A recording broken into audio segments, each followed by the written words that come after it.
Merry Christmas! Merry Christmas! Merry Christmas!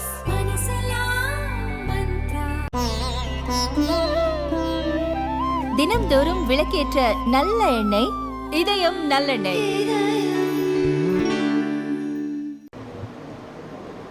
எல்லாருக்கும் வணக்கம். என்னுடைய பியர் ஸ்பீக்கர்ஸ் இவங்க எல்லாருமே எம்ஃபசைஸ் பண்ணுறது ஒன்று தான்.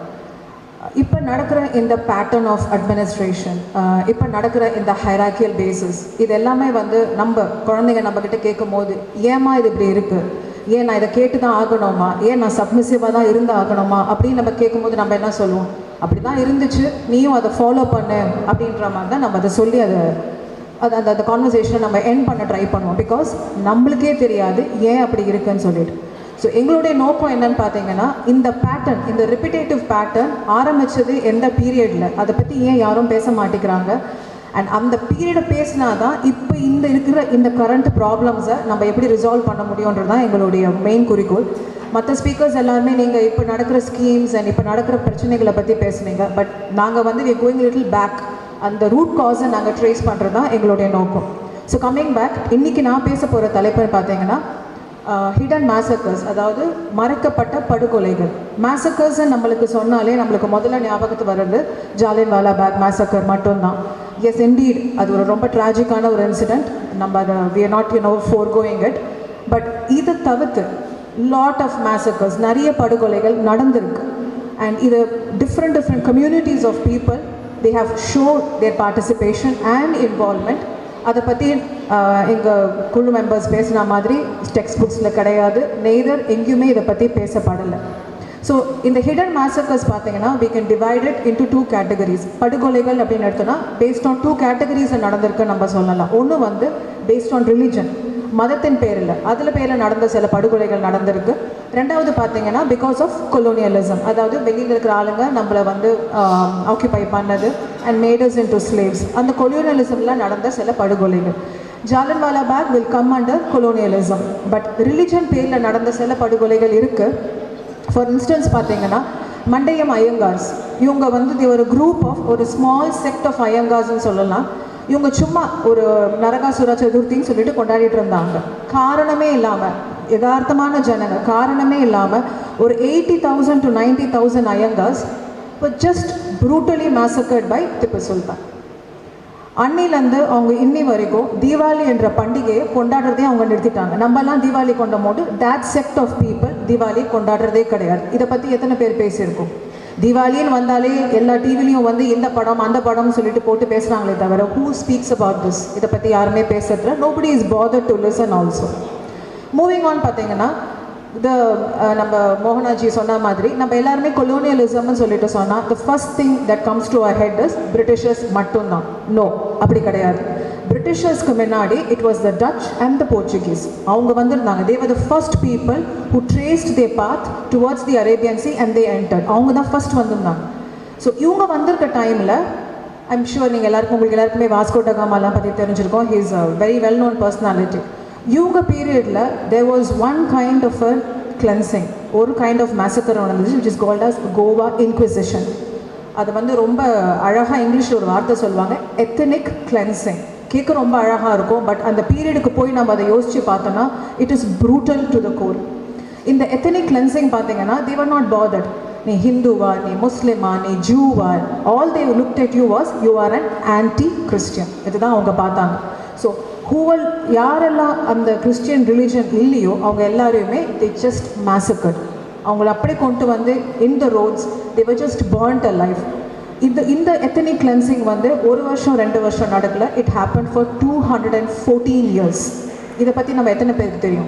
whenever we think about Goa, நம்ம என்ன நினைப்போம், அது ஒரு kind of an Anglo-Indian place. அங்கே இருக்கிறவங்க எல்லாருமே they don't belong to our country. அவங்க எல்லாருமே totally a different culture follow பண்ணுவாங்க. but now we know how that happened. எப்படி அந்த விஷயம், அந்த இன்வேஷன் எப்படி நடந்துன்றது இப்போ நம்மளுக்கு தெரியும். so this is one aspect. so these are all aspects which took place because of religionனால நடந்த சில விஷயங்கள். moving on, because of colonialismல predominant நடந்தது slave trade. என்ன பண்ணுவாங்க, ஆக்குபை பண்ணுவாங்க. ஆக்குபை பண்ணி இங்கே இருக்கிற பீப்புள் எல்லாருமே they will transport them as slaves. அவங்களுடைய பிளான்டேஷன்ஸ், சுகர் கேன் பிளான்டேஷன்ஸ், இந்த டீ எஸ்டேட்ஸ், இந்த மாதிரி இடத்துக்கு நம்மளுடைய ஜனங்களை they take them and they make them as slaves. அந்த மாதிரி ஸ்லேவ்ஸாக கொண்டுன்னு போனவங்க எத்தனை பேருடைய ரெக்கார்ட்ஸ் நம்ம இந்தியன் கவர்மெண்ட் கிட்ட இருக்கு? None. Not so far. We don't have any records. But Maldives-ல they do have a board where அவங்களுடைய அந்த எத்தனை பேர் வந்திருந்தாங்க, எத்தனை பேர் இதுக்காக போராடி இந்த இடத்துல இறந்துருக்காங்கன்றது அந்த list of names are still preserved in Maldives. Moreover இந்த மாதிரி ஒரு சம்பவம் it has also happened in Tamil Nadu. நீங்கள் எத்தனை பேர் ஹர்கார் மூவின்ற அமேசான் மூவியை பார்த்துருக்கீங்க எனக்கு தெரியல. ஐ திங்க் நம்ம டிஆர்சியில் அந்த டைரக்டர் வந்து பேசியிருந்தார், அருண் கேஸ்ட்ரோ. அவர் ஒரு படம் எடுத்திருக்கார் ஹர்கார்னு சொல்லிட்டு. If you get time please போய் வாட்ச் பண்ணுங்க. அதில் வந்து he has mentioned about அந்த ஃபெமைன். உங்களுக்கு எல்லாருக்குமே தெரியும் ஃபெமைன்ஸ் அண்ட் பாவர்ட்டின்றது நம்ம நாட்டோடது கிடையாது. எஸ்பெஷலி இந்தியா வந்து we were not a country of famine or poverty. இது எல்லாமே இன்ஜினியர் பண்ணது. This was intentionally created in our country, unfortunately, by the invaders. So அந்த மாதிரி நம்ம இன்ஜினியர்ட் பாவர்ட்டியை பற்றி நம்ம நிறைய பார்த்துருக்கோம். பட் இதால் நடந்த சில படுகொலைகளை பற்றி இப்போ நான் சொல்ல போகிறேன். So first and foremost as I said, Arun Castro எடுத்த அந்த ஹர்கார் மூவியில் it's called as Tattva famine. இந்த தாத்து ஃபெமைன்ன்றது என்னன்னா, ரயில்வேஸ் போட ஆரம்பித்தாங்க. Railways was first given to us by the Britishers, அவங்களுடைய எக்கனாமிக் க்ரோத்துக்காக. அண்ட் இந்த ரயில்வேஸ் போடும்போது ஆல்ரெடி நம்மளுடைய அக்ரிகல்ச்சர் க்ராப்ஸை, நம்மளுடைய நேட்டிவ் அக்ரிகல்ச்சர் க்ராப்ஸை எல்லாத்தையுமே தே ஸ்டாப். அவங்களுக்கு தேவையானது கமர்ஷியல் க்ராப்ஸ்னால் லைக் இண்டிகோ, எதெல்லாம் அவங்களுக்கு வியாபாரத்துக்கு அதிகமாக தேவைப்பட்டதோ அந்த க்ராப்ஸை மட்டும்தான் வளர விட்டாங்க. நம்மளுடைய மண்ணில் விளையிற க்ராப்ஸ் எல்லாமே அவங்க ஸ்டாப் பண்ணாங்க. இன்டென்ஷனலாக தே ஸ்டாப். அண்ட் இந்த க்ராப்ஸ் அவங்க வளர்க்க போகும்போது நேச்சுரலாக people started following under poverty. Famines spread ஆக ஆரம்பிச்சது. ஸோ ஜனங்க almost all of them were malnourished. இந்த மால் நரிஷ்ட் ஜனங்களை மோர் தென் அ லேக். இது வியாசர்பாடியில், நம்ம சென்னையில் வியாசர்பாடியில் நடந்த சம்பவம். இது எத்தனை பேருக்கு தெரியும்னு எனக்கு தெரியல. இந்த தாத்து ஃபெமைன் அங்கே நடந்திருக்கு. ஸோ அவங்க அந்த ரயில்வேஸை கன்ஸ்ட்ரக்ட் பண்ணும்போது அங்கே இருந்த ஜனங்களை ஒரு வேளை கஞ்சி, அந்த ஒரு வேளை கஞ்சி கூட ஆங்கிலேயர்கள் ப்ரொவைட் பண்ணது கிடையாது. இட் வாஸ் கிவன் பை குழந்தை சாமி அப்படின்ற நம்மளை சேர்ந்த ஒருத்தவங்க தான் அவருடைய சொத்தெல்லாம் விற்று அங்கே இருக்கிற ஜனங்களுக்கு ஒரு வேளை கஞ்சியாச்சும் ப்ரொவைட் பண்ணணும் அப்படின்னு சொல்லிட்டு அதை அவர் ப்ரொவைட் பண்ணார். So this famine was you can see it was a engineered famine. In the famine they had constructed, they wanted this famine to take place. இதே மாதிரி இன்னொரு சம்பவம் நடந்தது டூரிங் த வேர்ல்டு வார் டைமில். இந்த சியாம் பர்மா ரயில்வேஸ் அப்படின்ற ஒரு கொடூரமான நிகழ்ச்சி நடந்தது. இதை பற்றி எத்தனை பேருக்கு தெரியும்னு எனக்கு தெரியல. இந்த சம்பவம், இந்த ரயில்வேஸ் எப்படின்னு பார்த்தீங்கன்னா, லாட்ஸ் ஆஃப் தமிழன்ஸ்லேயே கிட்டத்தட்ட பார்த்தீங்கன்னா மோர் தென் அ லேக். இது இல்லாமல் பர்மாவில் அண்ட் ஜாவனீஸ் அந்த பீப்புளில் ஒரு 80,000 to 90,000 பீப்புள், இவங்க எல்லாரையுமே கலெக்டிவாக சேர்த்து they wanted to construct, the Japanese, they wanted to construct a railway connecting Burma, Singapore, இப்படின்னு ஒரு big railway system அவங்க கனெக்ட் பண்ணணும்னு நினச்சாங்க. ஸோ ஃபார் தேட் இங்கேருந்து lakhs and lakhs of people from Tamil Nadu were exported. They were taken there and அங்கே குழந்தைங்க, வயசானவங்க, இவங்க எல்லாரையும் பாரபட்சம் பார்க்காம அந்த இடத்துல வேலை பண்ண வச்சாங்க. And definitely those areas are ஃபாரஸ்ட்டாக இருந்திருக்கும், எத்தனையோ விஷப்பூச்சிகள் இருந்திருக்கும். இது எல்லாத்தையுமே ஓவர் கம் பண்ணி they were trying to build that railway. But unfortunately அந்த ப்ராஜெக்ட் சக்ஸஸ்ஃபுல் ஆகலை. பட் இழப்பு ஜாஸ்தி. அண்ட் இதை பற்றி எந்த ரெக்கார்ட்ஸும் நம்ம கிட்ட கிடையாது.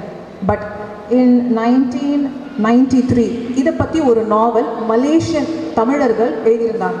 பட் அது ரொம்ப பெருசாக பேசப்படலை. பட் இன் 2000 இன்டர்நெட் எப்போ அதிகமாக பூம் பண்ண ஆரம்பிச்சதோ அப்போ they started talking about this a lot. And அதுலேருந்து தப்பிச்சு வந்த ஜனங்க அன்ஃபார்ச்சுனேட்டாக they are not in their senses. எல்லாருமே மனநிலை பாதிக்கப்பட்டு they have totally lost consciousness of life. So இந்த மாதிரி நிறைய துயர சம்பவங்கள் நம்மளுடைய நாட்டில் நடந்திருக்கு. அண்ட் ஒன் மோர் திங், ஒரு கொலோனியலிசம், அதான் நான் சொன்ன மாதிரி இன்வேடர்ஸ் உள்ளே வந்தால் these are all the slavery things that they can do. இன்னொன்று பார்த்தீங்கன்னா, இப்போ நம்ம அருண்ஜி சொன்ன மாதிரி நான் ஏன் டேக்ஸ் கட்டணும், என்னுடைய நாட்டில் நான் ஏன் வரி பணம் கட்டணும் அப்படின்னு சொல்லிட்டு நம்மளை மாதிரி சிவிலைஸ்ட் பீப்புள் மட்டும் அதுக்காக சண்டை போடலை. வேறஸ் ட்ரைபல் பீப்புள், அதாவது பழங்குடி ஜனங்க கூட இதுக்காக சண்டை போட்டிருக்காங்க.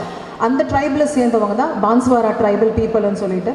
அந்த ட்ரைபல் பீப்புள் தே ஃபாட் ரொம்ப பிரேவாக பிரிட்டிஷர்ஸ் இருந்திருக்கு. அவங்கள்ட்ட என்ன இருந்திருக்கும், ரைஃபிள்ஸ் இருந்திருக்காது, லேட்டஸ்ட் டெக்னாலஜிலாம் ஒன்று இருந்திருக்காது. அவங்கள்ட்ட இருந்த ஹேண்ட்மேட் வெப்பன்ஸ் இதை வச்சு so bravely they fought against the Britishers. And அதில் 1500 ட்ரைபிள்ஸ், ஏன்னா ட்ரைபிள்ஸ் என்றைக்கே உங்களுக்கு தெரியும் ரொம்ப கம்மியாக இருப்பாங்க, நாட் லைக் அஸ். பட் அதில் 1500 ட்ரைபிள்ஸ் லாஸ் ஆகுது. It is not a small quantity. அத்தனை பேரும் they were brutally massacred by the Britishers because they denied to pay the tax. So இந்த மாதிரி நிறைய விஷயங்கள் நம்ம நாட்டில் நடந்திருக்கு. அண்ட் யங்ஸ்டர்ஸுங்க they should receive the steps. பின்னர் இப்போ இருக்கிற டெக்னாலஜியை பற்றி நீங்கள் படிக்கிறீங்க, fair enough, we are totally for it.